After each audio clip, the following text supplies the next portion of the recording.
yu bees moom ci yàgg nañu dem ci élection à chaque fois peut-être ñi nekk contre le pouvoir dañuy wax ne dañuy tentative de fraude. Il peut y avoir plusieurs raisons. bu ngeen fàttaliku élection 2000. am na ñu ne woon duñu wote carte israélienne yi pourtant carte israélienne moo fi finalement moo fi jëlee Abdou Diouf.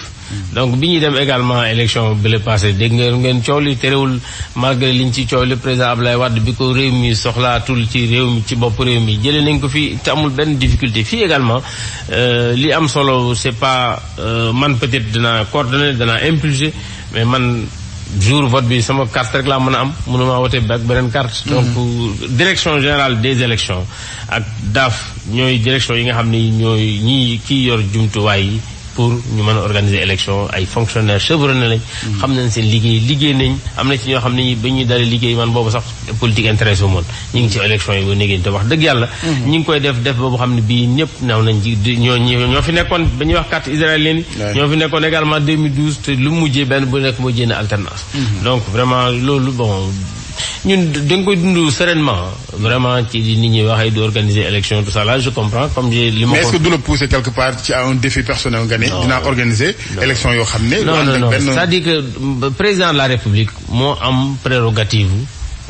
désigner ñu fii ñu fi désigner bu ñu fi jëlee yóbbu ñu feneen ñu dem ak beneen mission. donc c'est surtout ça qui est important duñ ko jël en terme de non wax nañ ko non parce que loolu du lu ñuy xëccoo. ñun ak ñoom am nañu sañ-sañ démocratie may na leen bu d'accord ci benn mbir bu président de la République de parce que dañ koo contre ñoom ñu wax loolu. donc tout simplement mais vraiment et puis parce que rien de du mën a nekk dara de personnel surtout que ñi la koy wax ñëpp nii j'ai avec peut-être des rapports particuliers d'ailleurs. mais politique bi aussi loolu du ci ñàkk. loolu monsieur le ministre sax moom mi comme ni mu ko waxee candidat bi di Issa Sall comme démb sorteem bi am na lu mu wax sax ci Hadj Assane junj na ko léegi ci njuuj laaj yoo xam ne peut-être tuumal na la ci wax na peut-être loolu sax pour joxe firnde conseil constitutionnel ci fichier boo xam ne bu pareegul la ci la tënku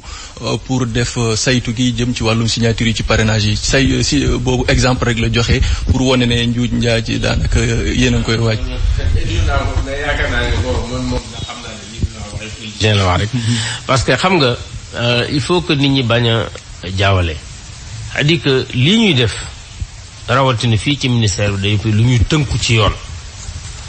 moo ñu ne yow ministre de l'intérieur am nga ba fanweeri fan avant élection pour nga génne carte électorale tout simplement. Issa Sall bu waxee loolu moom candidat Issa Sall dama koy fàttali ne moom mosoon na fee nekk expert buy saytu yooyu mu wax en tant qu'informaticien pourtant yoon bi changé wutoon ministère yooyu mu ko daan defal boobu it 30 jours avant la daan génne carte ci lan la ko daan comparé du ko comparé ci fichier bu ñu ko jox avant le fait que ñu jox ko fichier bi avant parce que conseil constitutionnel pour def liggéeyam man daf maa laaj ne mën naa ko jox fichier ma jox ko fichier bi man jox naa conseil constitutionnel mais ñeneen ñi joxuma leen ko parce que conseil constitutionnel pour mu comparer il faut mu am boobu document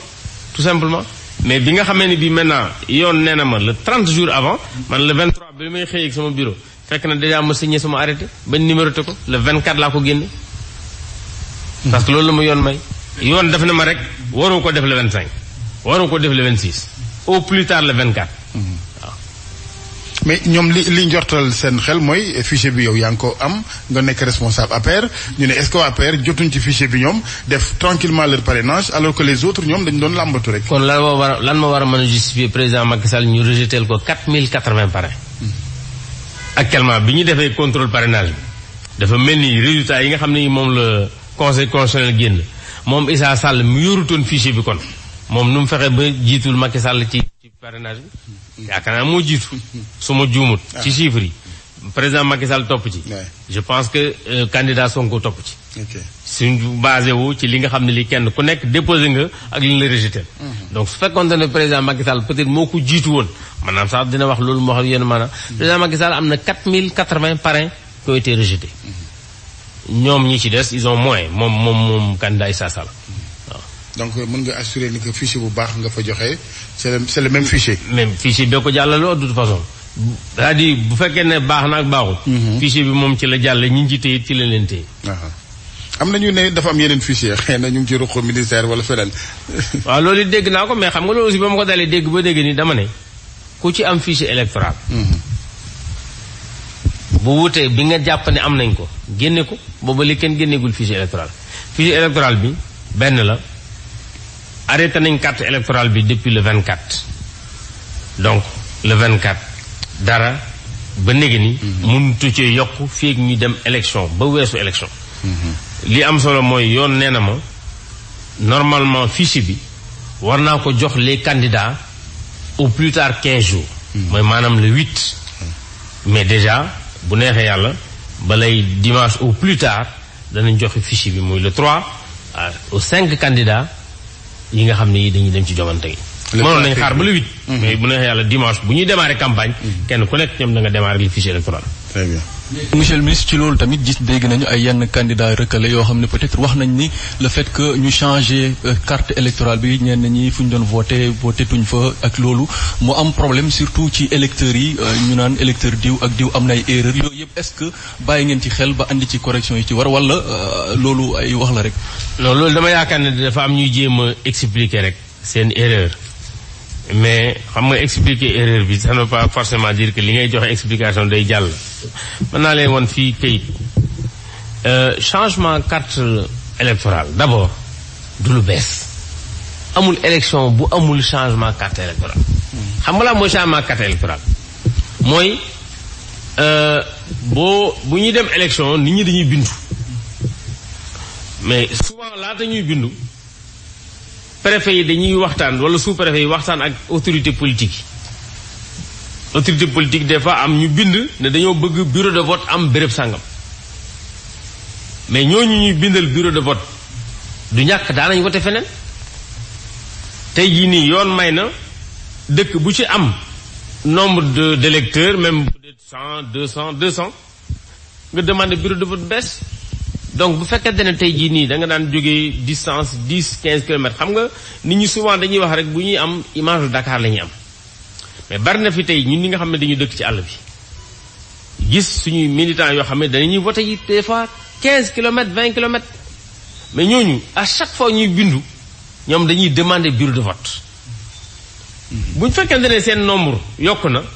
ñu étudier bu fekkee war nañu am bureau de vote ñu defal leen bureau bu bees kooku même bu dee benn bureau la. day indi changement ci carte électorale loolu da koy am bi ci des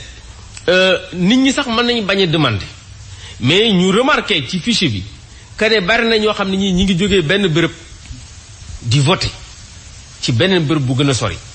objectif bi mooy nañu rapprocher nit ñi fa ñuy voter dama lay jox benn exemple bu gën a leer France boo fa demee Paris am na dëkk yoo xam ne yii muy dëkk yoo xam Paris la naan wote waa Nantes naan ñëw ba Paris di wote waa Mulhouse danaa ñëw ba Paris di wote Mantes-la-Jolie danaa ñëw ba Paris di wote bu ñu remarqué ci fichier bi bari nañ te ñoom ñi fa nekk bëgg ne dañoo bëgg bureau bi jege leen dañuy jël bureau yi naan wote Paris ñu tas ko jël regroupé ñi dëkk naan Mantes-la-Jolie defal leen fa bureau parce que ñun danañ xam adresse fi mu ne